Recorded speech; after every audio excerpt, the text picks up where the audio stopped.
fidoo maatii isaa ittaansee pirezidaantii waldaa makaanii Yesuus lubii Yoonaas Iggazuu lubii Tafarii akkasumas waldaa afaan Oromoo makaanii Yesuus irraa luboonni addana jirtan Raajiin Garboolee Maaster Dassaaleny faarfattoonni hunduu addana jirtan taa'iltoonni maatii waaqayyoo hundumti keenya baga gammanne akkas jedha Daawit faarsaa 142 lakkoofsa 7 maqaa kee akkan galateeffadhutti mana hidhaatii na baasi yerooti waan gaarii natti agarsiiftee toloonni natti tuutawweedha si baase kaba mana hidhaa rakkinaati toloonni immoo dhufanii kunoo sitti tuuta'ani ameen meesaaf galata fidaa waaw harka keenya gara waaqayyootti ol fuunee waaqayyoon galateeffanna akka argitanii naaseenaa waaqayyo beekaadha inni gaddeebi'aa waara keessaa fuudhee gurguddoota wajjin teessisaa ishee dhabduu saadha mucaa torbaa godhaati jettee annaan akkuma si faarfatta ani beekaadha ani jabaadha kan jedhu gadi buuftee marga dheejjifta ani wallaalaadhaan umaan beekusa jedhu immoo waara keessaa kaaftee gurguddoota wajjin teessifta isan jirre gara jiraachaatti fiduun dadhabaatti humna gochuun wallaalaaf beekumsa ta'uun hiyyeessa sooromsuun abjuu namni hin qabne lafa namni nan dhaabadha jedhee yaanne nama dhaabuun duruma amala keeti gaarummaa kabaadhaaf ta'eef maatii isaaf ta'eef toloota harka isaanii bal'isanii waan qaban irraa hiixatanii har'a immoo gammachuu isaa hirmaachuu dhufan kanaaf gooftaa galata kee sabni guutummaan biyya lafaa obboleessa koo beeku hirmaata hojii kana irratti yoo dhufuu hin dandeenye iyyuu warri danda'an immoo dhufaniiru warra dhufaniifis warra hin dhufneefis warra danagaanis warra hin geenyeefis hundumaaf hojii gaarummaa kanaaf si biraadha kan ta'e galata kee gooftaa Yesuus galata kee Menfeboosheet akkas jedhe an attamiin maaddii mootichaa irraa nyaadha ulfinni kun attamiin naaf ta'e jedhe Daawit akkas jedhe sababa abbaa kee Yoonaataaniif jedheen gaarummaa kana sitti argisiise har'aan booda maasii koorraa nyaatta lafti akaakayyuu keetiis sii deebi'aa jedhe lafti akaakayyuu kees sii deebi'a har'aan booda maaddii koorraa nyaattaa jedhe akkuma inni jedhe yaa gooftaa gaarummaan Menfeboosheetiif ta'e kun hojii isaa miti yaa waaqayyo tola isaas miti gaarummaa Yoonaataan argisiise irraa kan ka'e Menfeboosheet ulfina kana arge gaarummaa tifannoo irratti argisiifte hojii tifannoo irratti hojjetteen kabaan kana argeera galata kee gooftaa Yesuus galata kee kennaan gaariin hundi waaqayyo abbaa ifaa biraa oolii dhufa dubbiin kee akka jedhu kennaa gaarii kanaaf galata kee gaarummaan obboleessa keenyaa kan keeti gammachuun isaa kan keenya nuuf ta'e malee isaaf ta'e miti galata kee gooftaa Yesuus galata kee ulfaadhu bara baraan teessoon kee galataan ola jedhu sabna addana gammachuu kana hirmaachuu dhufan kun maqaa Yesuus Kiristoos ilma waaqayyoon tsuwwaa galataa fuudhanii agalan qe'ee isaaniif mana isaaniif isaanis tsuwwaa galataa fuudhanii agalan ammaa kaasee macca ergamaa kee qe'ee kana dhufee amarsu utubaan duumessaa dhufee dhaabatu seexanniif hojiin isaa lafa jirutti paralaayisdii haa ta'an ammaa kaasee argamni ilma kee Yesuus nutti dhaga'amu ituu astaanii gadda gatan dhukkuba gatan iyyuma gatan rakkinaa gatan eebba Abrahaama fudhatan nu barsiisi saba keessa eebbisi ana nama dadhabaa kanas yaadadhu maqaa Yesuus Kiristoos gooftaatiin ameen noora ulfaadhaa ta'a dubbii waaqayyoon gabaabseessiniif iraa isa duraa nagaa gooftaa keenyaa Yesuusin isin gaafadhaa nagaan isiniif haa ta'u attam jirtu bar tokko kabaa wajjin miizan teephii tajaajiluudhaan 2004 yeroo sana karaatu hojjetamaa dhoqqeedha baasiin keenya qabamnaani baasii keessaa gadi buunee baasii harkisaa olleetu markifnu walirratti kukkufnee dhoqqeen wayyaa nu balleesse nutti dhiyeennaan dhannee boongaa magaalaa boongaa siree tokkorraa kabaa wajjin akaayii nyaannee sireen isin jiru siree tokkorra bulle gaafa sana waa'ee madaa dubbatee naananii akkana jedhee irraanfatatee yaadatee hin beeku yoo gooftichi siin ijaaru ta'e sarbiisii tokko si ijaaruu hin dadhabanuun jedheeni in ijaariif kuno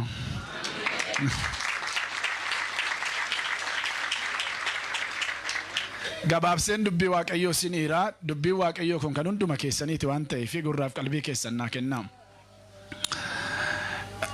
barataanii cimaan kan beekamu gaafa daftara qabatee mana barumsaa dhaqu miti barataan sirriin kan beekamu gaafa qormaanni dhufee qormaata fudhatee darbudha barataa seeraan barumsa isaa hordofuuf hin hordofne barataa dadhabaadhaa fi barataa jabaa kan isin adda baaftanii qormaata inni fudhatee deebiin deebisudha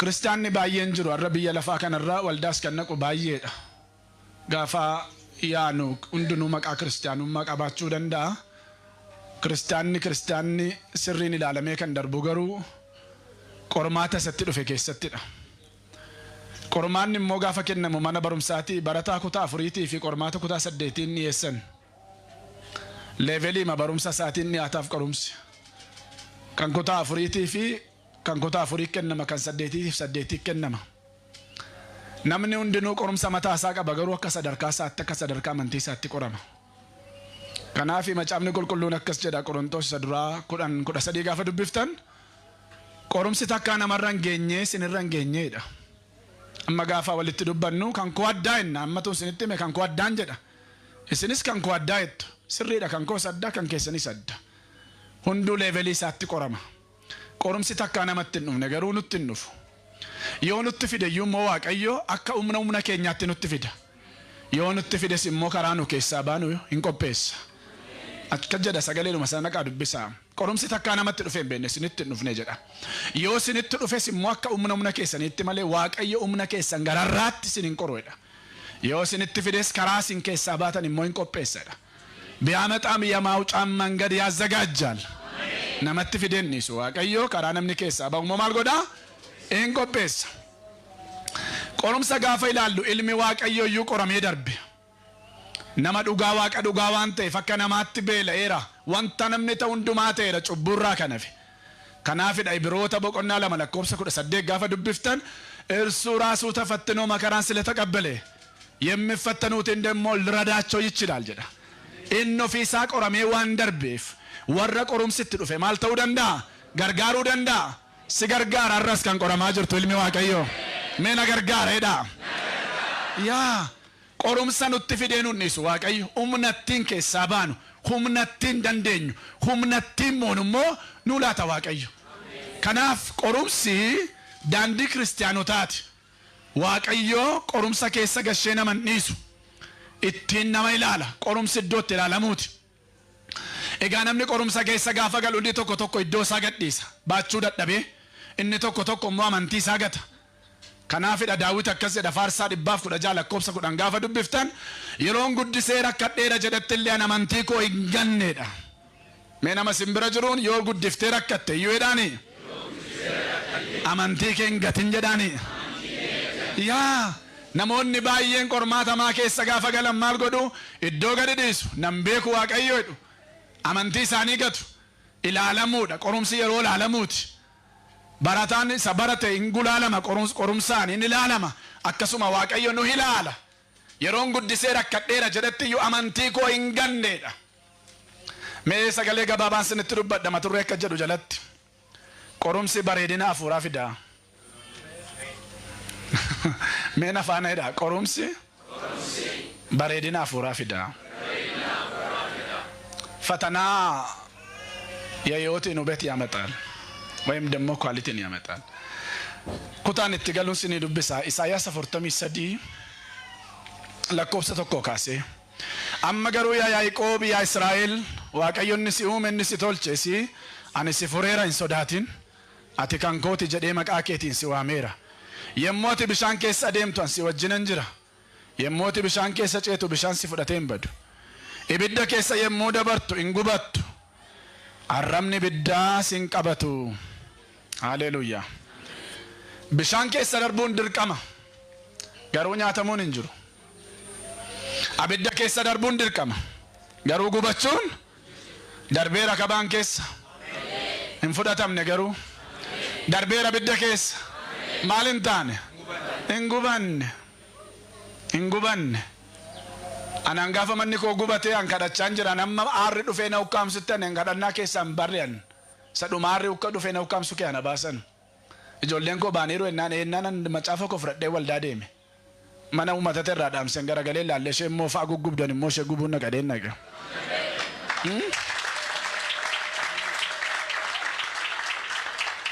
Gaafa gaa'ila koo namni gaafa guyyaan gammachuun guddaan gaafa fuudhaniif gaafa dhalatanidha. Mitiiree gaafa gaa'ila koo an footoo tokkoon kaane gaddaan oole. Sababni isaa gaafa footoon kaadhu namni bishaan keessa bu'ee bishaan nyaata. Cumaan dassee wajjin wal fudhannee galla. Har'a guyyaa kabaati garuu dhuga baati isiniif ta'uu fan dubbadha ofii kun lallabuu fanas ba'e miti Kiristoosiin lallaban ajandaa biraan qabu. Garuu waan siniin jedha. Qorumsa keessa darbuun dirqama. Ibidda keessa darbuun dirqama. Gubachuun hin jiru. Bishaan keessa darbuun dirqama. Nyaatamuun hin jiru. Ilaalamuudha.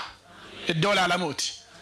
Bareedina hafuuraa kan dhufu የመንፈሳዊ ኳሊቲ የሚመጣ አመንቲን ነማዶት ቴስት ተው ለፈነምንት ኢላላሙ ለፈነምንት ቆረሜ ደርቡ ለፈነምንት ብልቻቴ ደርቡ ኤሰ ከሰት ቆርማተ ከሰት ቆሩምሲ ማና በሩምሳ ዋቀዮት ኮሌጅ ዋቀዮይስ ዩኒቨርሲቲ ዋቀዮይስ ቆሩምሳ ኤሰት ሲኒ ዱፋኩን ማና ከሰኒ ሲኒካ እሪዮተ ወጅኖ ጀተን ቢሮ ከሳ ሲኒካ ናኖ ዳካ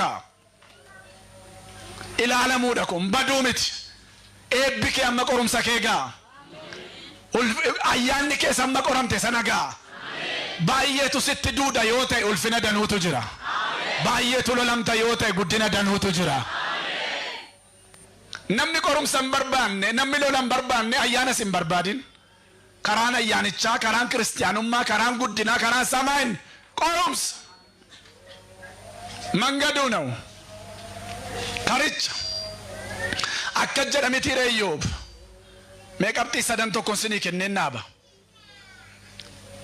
bu'aan qorumsaa maali tokkoffaa bareedina caalutu dhufa bareedina hafuuraatu dhufa የስጋዊ ውበት ሳይሆን የውስጥ ኳሊቲ የውስጥ ውበት bareedina hafuura ኢዮብ 23 dhaqnee dubbifname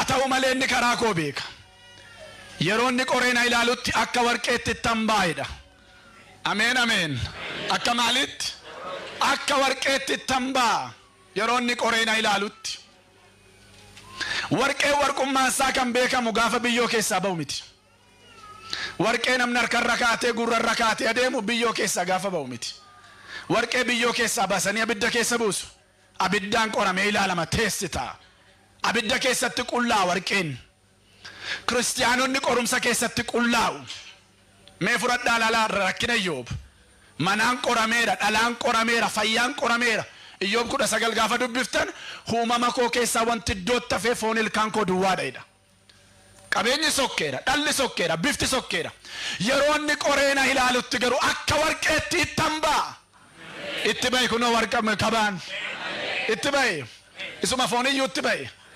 Kiristiyaanummaan namaa itti baabula amantiin namaa jabaachaa bula faarfannaa haaraatu dhufa sana keessatti lallaba haaraatu dhufa mul'ata haaraatu dhufa abjuu haaraatu dhufa maqaan waaqayyo ulfaatu yeroonni qoreena ilaalutti akka warqeetti tambaa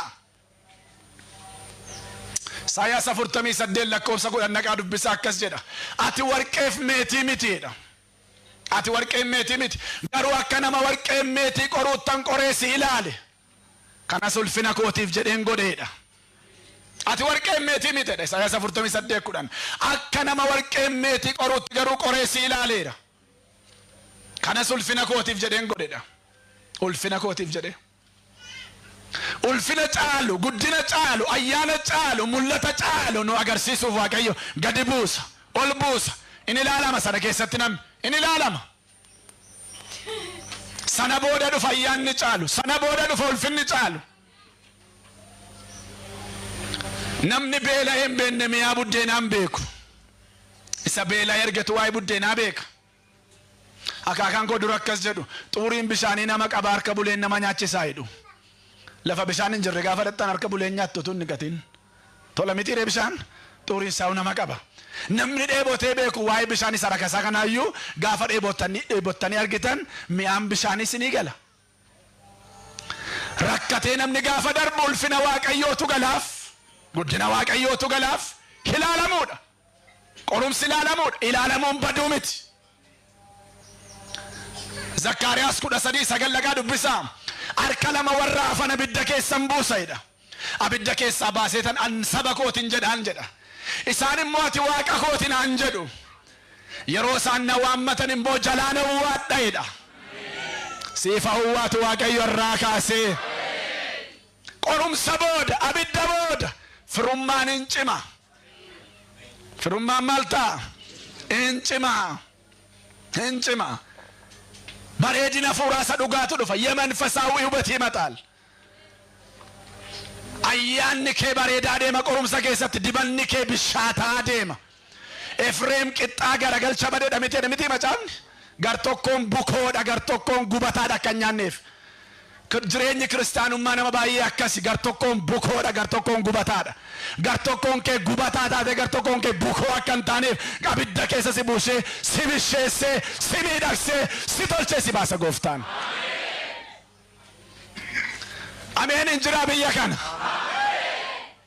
Haleluyaa. Yaa Efreem qixxaa garagalcha badeedha.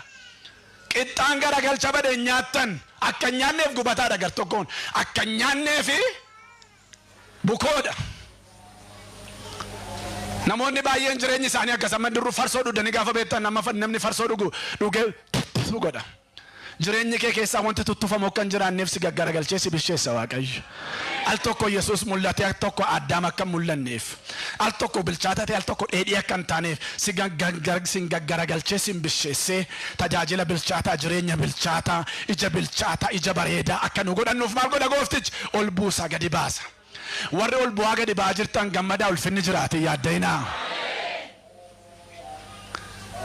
Kabaatti gaafa bishaan nuuf inni kan tariidha jechuu danda'a. Sila waa dubbate baay'ee natti tole. Warri du'anii cubbuu qabaataniif du'an miteedhe. Ani immoo kana nafeef qulqullummaa kootiin miteedhe. Hammi dhaabachuu keenya, ammarra ga'uu keenya araara waaqayyooti malee nu biraa kan ta'e hin jiru. Warra deeme guyyaa akka inni immoo guyyaan isaan geenyeef hambisee ulfina kana agarsiisu. Gaggaragalchee gooftichi bishaan fidee maqaan isaa ulfaatu. Mee qabxii lammaffaa sinitti dubbadha. Bu'aan qorumsaa maal? Inni lammaffaan caalaa gara gooftaatti nu buta. Nu buta qorumsi gara gooftaatti. Faarsaa 119:71. Seera kee akkan barutti rakkifamuun anaaf gaariidha.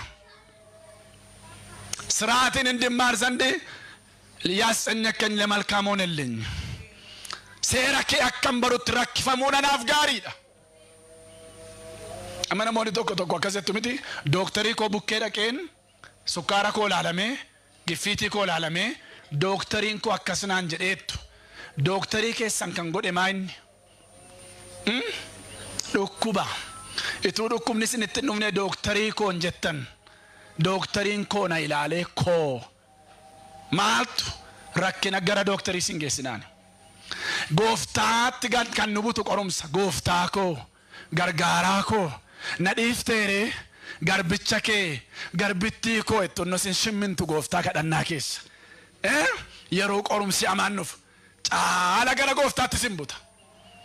Caala. Namni yeroo fayyaa caala kan inni gooftaa baru dhukkuba keessatti. Namni yeroo ulfinaa caala gooftaa kan baru qorumsa keessatti. Seera kee akkan barutti Daawit rakkifamuun anaaf gaariidha.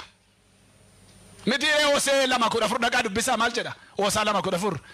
Jaalallee koo gara lafoonaattan baasa, gara booleettan baasan jedhu, gara Waashingitaniittan baasan jedhu. Eessatti? Gara lafoonaattan baasa. Wuddeen ወደ ምድረ በዳ አወጣታለሁ. Achitti waan garaa ishee rukututtan dubbadha, nana babbala. Gara koottan deebisa jedha. Abaabbilaatallo. Eessa geesse? Lafa onaa geesse. isa lafa gaariitti diddan rakkina keessatti ishii jettu harka laattu. Rakkina keessatti caalaa ulfina gooftaa bartu. Gooftaatti siqattu. Jaalallee koo achan baasa gara lafa onaatti. Nan sossoba. Waan garaa ishee rukututti dubbadheen ofitti deebisa. Iddoon qorumsaa lafatti caalaa waaqayyoon barru. Lafatti caalaa isatti dhiyaannu. Lafatti caalaa firasaa taanudha. Injibbinaa qorumsa. Simbuta gooftaatti. Caalaa. Dubartittii iyyuu aduutuuf gara Yesuusitti geessaniim sababa cubbuu isheef. Yesuus warri cubbuun qabnetti faradaa jalqaba rukutaan laanni gooftaatti dhiisanii sokkaniim. Nu butaan gooftaatti. Dhukkubni caalaan gaafa dhufu, rakkinni caalaan gaafa dhufu, qorumsi caalaan gaafa dhufu, gooftaatti nu buta. Karaan ittiin gooftaatti signu qorumsa. Injibbinaa. Gooftaatti sin butee deema. Waan sinii kadhadha guyyaa irra namoonni dhagaa jirtan humna dhiiga oolchaan. Warri challenge amaa keessa jirtan, warri qorumsa amaa keessa jirtan, kun isattiin baddan miti solfina caalutti argitan humna dhiiga Yesuusiitiin. Humna dhiiga Yesuusiitiin. Gaggabaabseen dubbadha qabxiin kun dheeraadha garuu saatii keenyarraa kan ka'e guyyaa ibbaati guyyaa wannoo miti. Sadaffaan sinitti mee dhaaba. Qorumsi gaafa dhufu bu'aan qorumsaa maal yoo ta'an furamuutu dhufa. Maaltu dhufan jedhe? Furamuutu dhufa. Israa'eloonni waggaa 430 ta'an biyya garbummaa keessa rakkina ho'ifatanii yeroo tokko rakkinni kun kennaa kootennee fudhanna. Dhukkubni kun kennaa kootennee fudhanna. Nu gooftaa harkaa kennaa godhee kan fudhanna ayyaana duwwaadha. Mataa sirraasi sammuun galalaata. Gooftaa harkaa kan fudhannee kennaan saanni nuu kenne ayyaana duwwaadhaan jedha. Yeroo tokko dhukkubnis nutti ta'e qorumsis nutti ta'e kan kooti jenna. Waggaa 430 Israa'eloonni rakka kana ho'ifatanii ta'an gaafa dhiibbaan Faroon itti baay'atu. Hangafa dhala isaanii dhiira ta'e kan dhalatu hundumaa gaafa ajjeesuu jalqabu. Gaafa inni ciqileensaa itti hammaatee xuubii hojjechuun itti baay'atu. Inni iyyan gara gooftaatti. Iyya isa caalaa. Iyya kana dhaga'e waaqayyo. Hojii ergamootaa 7:34 akkas jedha. Ani iyya saba koo warra Gibxii jiruu dhaga'eedha. Haannaan isaanii na bira ga'eedha. Isaan furuudhaaf gadi bu'eeradha. Dhukkubni rakkinni gaafa baay'atu caalaa iyyina. Hiyyinni dhumaa sun isattiin baduu miti isattiin furamuuti. Furamuu dhufa. Amma mee dur bishaan burqituu wanti jedhamu jira naannoo lagaati lafa keessaatuma sin beekin futta'ee ba'a. Maa inni wantichi iyyataan maqee humni kun kuufamaa taa'eeti gaaf tokko tun beekin maal ta'a? Dho'a. Iyyi keessan kun walitti qabama imimmaan gidiraan Israa'eloonni waggaa 430 iyyan walitti qabame. Rakkinni keessan boo'ichi keessan imimmaan keessan kun walitti qabame isa dhuma maal fida? Furamuu fida. Furamuu. የመጨረሻ መፈታት የመጨረሻ መፈታት ኢከሞሳ ዱማ ቆሩምሳ ተይነፍ ዱኩምኒ ዱኩባ ተይነፍ ረኪና ተይነፍ ከባንጋ ዋስን ተመሜ አመቱ ከባረ ብሻንሱን ያኔ እቱማ ከባረ ብድሱን እንገኘ ነምኒ ገረገለ ይላሉ እንጅሩ ነንሶቤ አኑስ ይላሉ ከበና ምራዲስ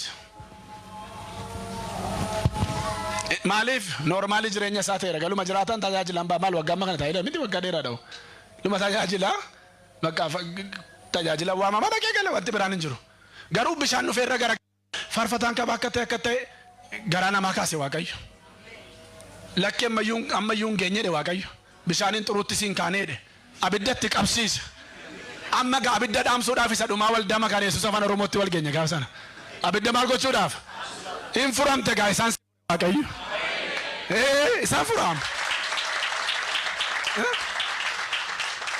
Namicha tokko gaaf tokko dhugaaba mana namaatti hojii hojjeta. Namichi gadi baasee hudduu keessa dhiitee deema danaa hojii irraa ari'ata. Finfinnee kana galee namichi soorome. Tunni gaafa sana lama na dhiitee sila Ameerikaa bu'eera jedhe.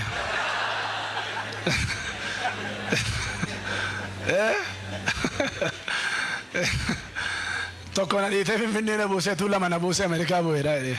Tuula mana dhiitee jedhe. Bishaan finnaan ta'uu dinnaan abidda fide. Abiddaan andara lafaa tochooseetu fooqii lammaffaatti ol si baasee gadi ilaalta gamma. Maqaan isaa galateeffamu. Kan manaa duwwaadhaa areeganaa booda sin iyyisiifnaa booda man dubbadhu.